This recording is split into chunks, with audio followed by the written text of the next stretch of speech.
मार्च आणि एप्रिल महिन्यात कडक ऊन पडला होता, त्याच्यामुळे तापमानात मोठी वाढ झाल्यामुळे त्याचा फटका आंब्याच्या मोहरला बसला होता। आता गेल्या काही दिवसापासून ढगाळ वातावरण आणि 2 दिवसापूर्वीच झालेला अवकाळी पाऊस त्याच्यामुळे आंब्याच्या मोहर तर गळलंच होतं, आता फळगळतीही मोठ्या प्रमाणात सुरू झालेली आहे। त्याच्यामुळे शेतकरी जो आहे तो संकटात सापडलेला आहे।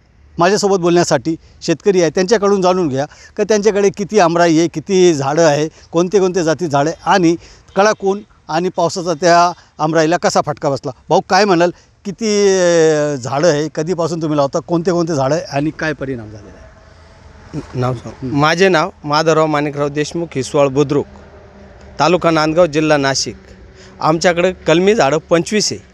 25 झाडापैकी केशर आहे, इतर कलमी आहे, काही गावठी झाडे।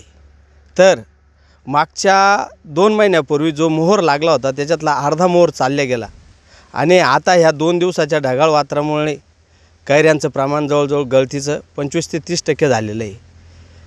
ह्या ढगाळ वातावरणामुळे, वाऱ्यामुळे कैऱ्या जवळजवळ भरपूर खाली पडून गेल्या। आता आम्ही जवळजवळ संकटातच आहे। आमच्यावरती मोठं हे संकट आलेलं आहे। पाणी नसल्यामुळे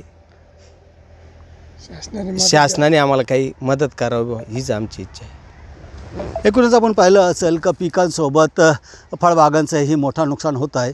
त्याच्यामुळे आता मागं सरकारने इतर शेतकऱ्यांप्रमाणे फळबाग शेतकऱ्यांनाही भरीव मदत करावी अशी मागणी या फळबागदारांची आहे। बबू शेख, न्यूज 18 लोकमत, नांदगाव।